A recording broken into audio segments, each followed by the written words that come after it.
Y al que quiera ponerte a pleito y quitarte la túnica, déjale también la capa. Y a cualquiera que te obligue a llevar carga por 1 milla, ve con él 2. Al que te pida, dale. Y al que quiera tomar de ti prestado, no se lo rehuses.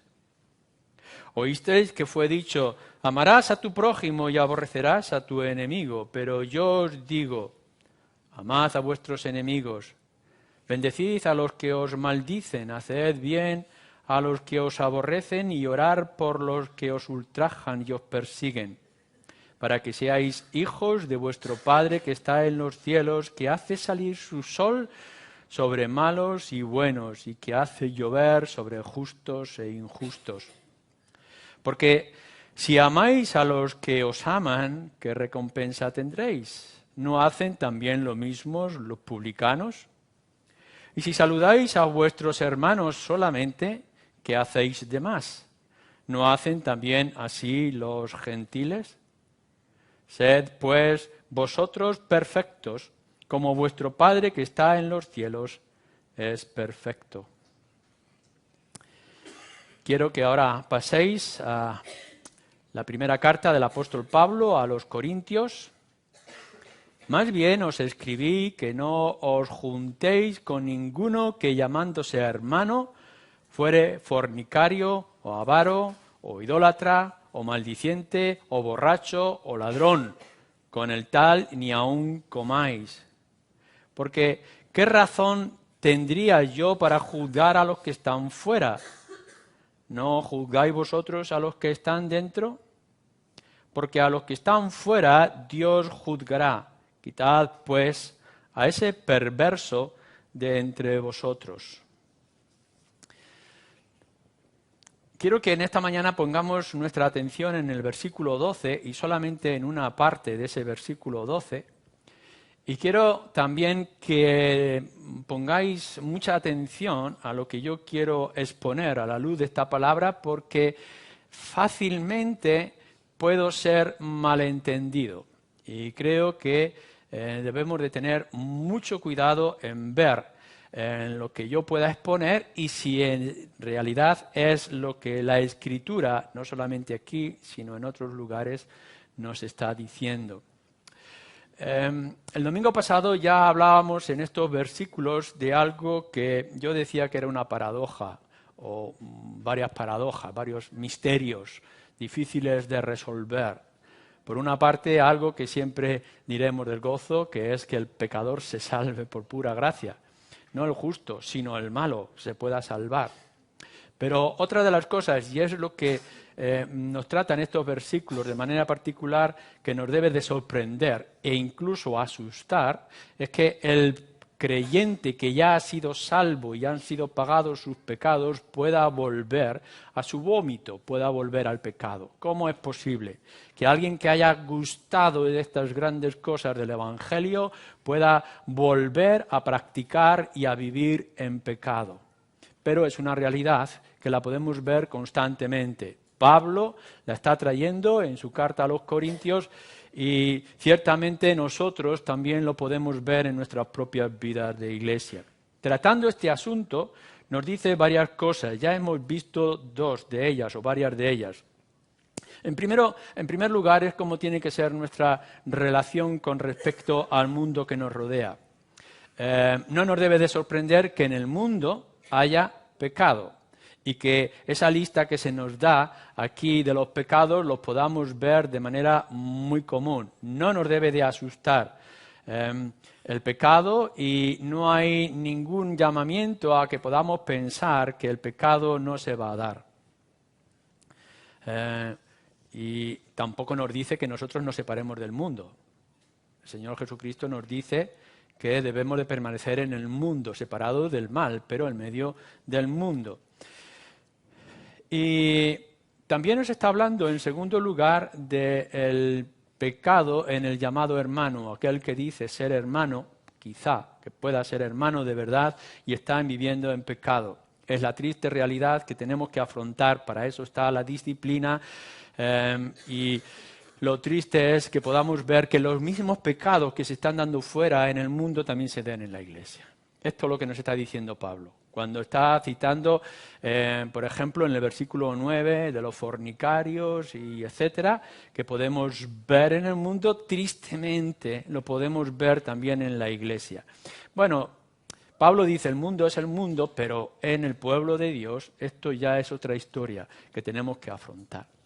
Yo quisiera que en esta tarde pudiéramos ver algo más con respecto a este asunto. Una idea que Pablo presenta aquí. No hemos sido llamados a juzgar al mundo. Sí nos va a decir, y lo veremos en el próximo domingo, que hemos sido llamados a juzgar al pueblo de Dios, a juzgar a los creyentes. Pero nosotros no hemos sido llamados a juzgar al mundo. El mundo de Pablo, en el que estaba viviendo, no es muy diferente al nuestro. Así que por ahí no podemos ir, no podemos pensar y decir, hombre, es que nuestro mundo está totalmente contaminado y hay mucha maldad, mucha polución espiritual, moral, etc. Pero en realidad, los pecados que aquí se nos hacen en lista, en el versículo 9 y el 10 del mundo, son los pecados tan comunes que podemos ver hoy en día. Y aun cuando nos podamos alarmar, que debemos de alarmarnos ante las cosas terribles que se están haciendo en la sociedad hoy en día, bueno, pues esos mismos pecados se estaban dando también en la antigüedad y Pablo, la iglesia de Corinto, también los tiene que afrontar. Lo que se comete hoy no es nuevo. Es tan viejo como la historia de la humanidad o del ser humano porque el pecado ya estaba en su corazón. Nos alarmamos, claro que sí, nos asusta, nos preocupa todo el pecado que podemos ver, pero la realidad es que en aquel tiempo y en el de hoy hay campañas con respecto al aborto. Es terrible el aborto, los millones, ¿no?, de niños y niñas no nacidos que son asesinados en el vientre de su madre. Eso es terrible. Pero no olvidemos que en el tiempo de Pablo, tanto en el mundo griego como romano, el infanticidio era algo normal. Y no solamente antes de nacer, incluso después de nacer. Cuando nacía el bebé y veían que era niña y no les gustaba, iban a un basurero y los despeñaban y mataban a los niños. El infanticidio era una realidad. Por tanto, no podemos pensar que hoy qué terrible soy, porque también lo fue ayer. Hoy estamos hablando y constantemente estamos viendo esos anuncios o noticias, no anuncios, sino noticias de los abusos de niños, la violación de mujeres, el maltrato dentro incluso del mismo matrimonio, y se están haciendo campañas en contra de toda esta situación que nos parece terrible. Bueno, el abuso sexual también se estaba dando en aquel tiempo y no solamente había la prostitución, sino que también sabemos que no había ningún derecho, o al menos no derechos como los que tenía el hombre con respecto a la mujer o con respecto a los niños. Los niños eran un objeto de abuso sexual también en el tiempo de Pablo. Entonces no ha mejorado y no ha empeorado. Podemos hablar de las guerras crueles que hoy podemos ver y la persecución que se hace en ciertas culturas o como hemos estado viendo acerca de la religión. Pero tampoco esto es nuevo, también existía en el pasado y la realidad es terrible. Podríamos hacer descripciones de cómo era un conflicto bélico en aquel tiempo, ¿no?, y cómo se utilizaban los cuerpos de hombres y mujeres, etcétera, etcétera. La esclavitud que se está dando hoy, que nos alarma tanto, y no solamente la esclavitud de un hombre con otro hombre, que también se da hoy, sino la esclavitud sexual o la esclavitud del trabajo de los niños, las injusticias sociales, no es algo nuevo, también estaba en el tiempo de Pablo. No se ha mejorado nada en la dignidad del ser humano o a favor de la dignidad y de la ética. Lo que sí podremos decir con mucha claridad en los tiempos de hoy es que el humanismo, la ciencia, la técnica, la filosofía de los seres humanos de hoy, que nos han estado diciendo durante muchísimos años, incluso algunas generaciones, que podríamos alcanzar el bienestar del ser humano, han fracasado. Esto es lo que hemos podido ver. Se han hecho tantos intentos para acabar con la injusticia, con la esclavitud, con el abuso sexual, etcétera, etcétera, y no se ha podido hacer. El hombre no ha cambiado, sigue siendo igual de culpable que podría ser en el tiempo de Pablo. Entonces sí podremos llegar y decir, aun cuando son los mismos pecados y es la misma situación, ni somos mejores ni peores, porque lo que la sociedad, el mundo fuera de lo que es la Escritura, no puede hacer nada, absolutamente, para cambiar el corazón del ser humano. Solamente la gracia, solamente la obra del Espíritu en el corazón del hombre y la transformación por medio de la fe que alcanzamos en el Señor Jesucristo puede cambiar. Así que llegamos y vemos que hombres tan malvados como tú y como yo podemos llegar al perdón de nuestros pecados. Y esta es la realidad que se nos va a enfrentar. Por tanto, no podemos llegar y pensar, decir, nosotros los creyentes, la Iglesia cristiana tiene que hacer campaña específica, porque por eso somos creyentes, para poder atajar, ¿acabar con qué? Nosotros no podemos acabar lo que está en la naturaleza del ser humano. Sí hay cosas que nosotros podremos hacer y debemos de hacer. Tendremos que mostrarlo con claridad antes de que yo vaya a mi objetivo principal en esta mañana. Ante el mundo que nos rodea, sí que podemos y debemos denunciar el pecado. Claro que la Iglesia y los creyentes no podemos acallar. Nos están presionando por todas partes para que lleguemos a decir que el aborto no es un pecado, pero el aborto es un pecado. Igual que el abuso sexual o la codicia del ser humano, las injusticias sociales como la envidia o el asesinato, etcétera, etcétera, todo esto es un pecado. Y aun cuando quieran darle un giro y a lo bueno llamar malo y a lo malo llamar bueno, nosotros como creyentes tendremos que salir al mundo a la luz de la palabra y decir qué es lo malo y qué es lo bueno. Tenemos que denunciar el pecado allá donde lo vemos, allá donde lo podamos percibir. Ya sea de una índole o de otra, ya sea con los nuevos pecados que ahora se nos están diciendo. José Luis San Pedro, que era un escritor, ya falleció en su discurso en la entrada en la Real Academia Española, él decía algo muy curioso. Dice que hoy se está viviendo según el Evangelio de San Lucro. Para seguir la técnica deshumanizadora y poder adorar al becerro de oro. Y podemos ver cómo esto lo está describiendo de una manera clara. Eso lo estaba diciendo alguien que decía ser ateo, por cierto. Pero hoy en día la sociedad sigue el lucro. Ese es su evangelio, esa es su línea.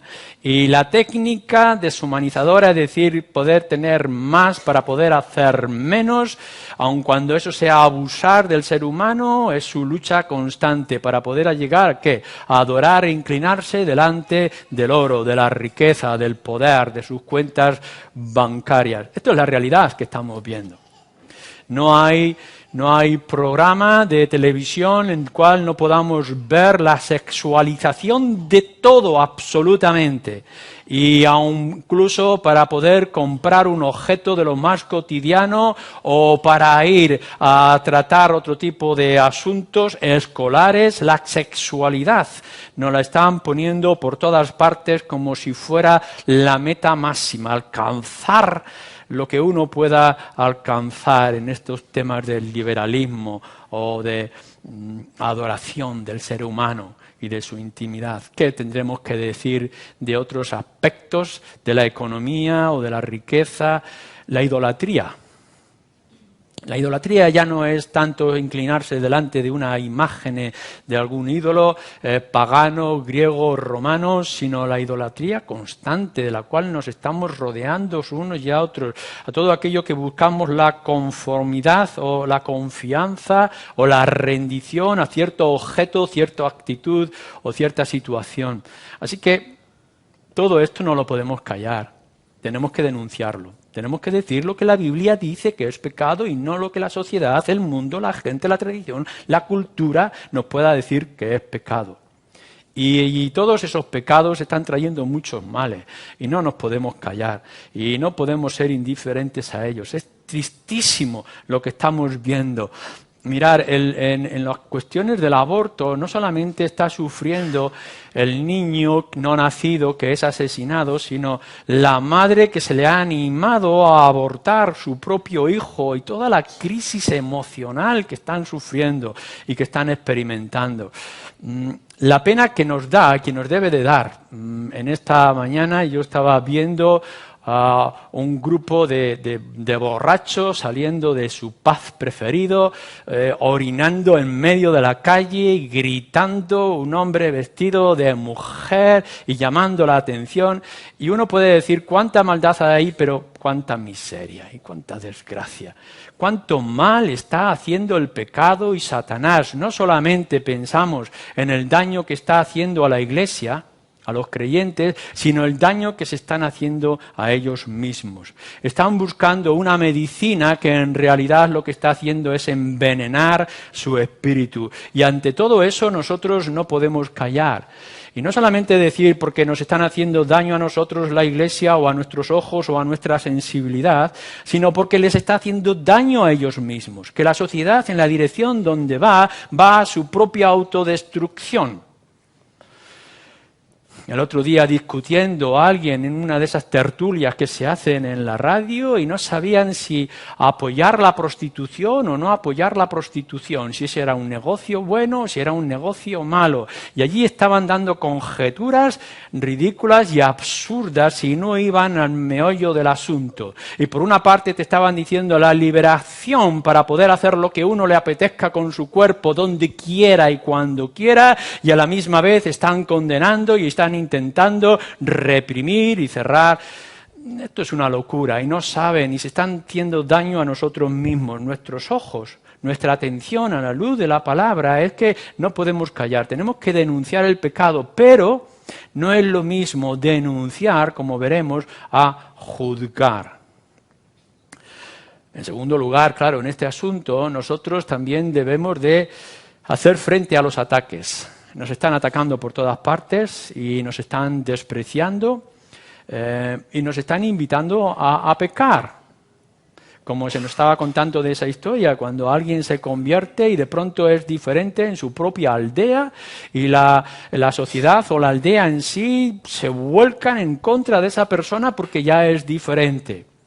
Y cuando nosotros defendemos nuestros principios cristianos, ya sean los niños en su escuela, como le estarían diciendo en el GBE ayer, o puede ser en nuestro propio trabajo, nos van a criticar y nos van a poner en ridículo por causa de nuestra firmeza en los principios éticos, bíblicos que podemos ver.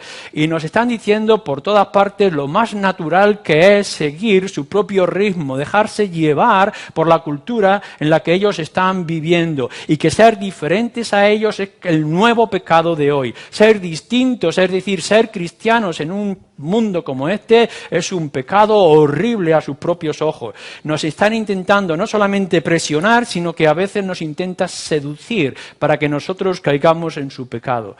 Y la Iglesia, tú y yo, lo que tenemos que hacer es frente a esos ataques y resistir. Cuando se nos está diciendo que nosotros estemos en medio del mundo, que no salgamos del mundo, pero a la misma vez sí nos está diciendo que salgamos de sus hábitos y de sus costumbres y de su pecado y de su idolatría, que no nos dejemos contagiar por ellos, que nos mantengamos firmes, que aun cuando tengamos que sufrir todas las penurias, todos los desprecios o ataques que podamos recibir, seamos firmes a la palabra de Dios y a los principios que el Espíritu ha implantado en nuestros corazones. Hacer frente a todo el pecado y la maldad que hay a nuestro alrededor. Y en tercer lugar, también es cierto que podemos y debemos de sanar y hacer bien. Esto es lo que hemos leído en el Evangelio según Mateo capítulo 5.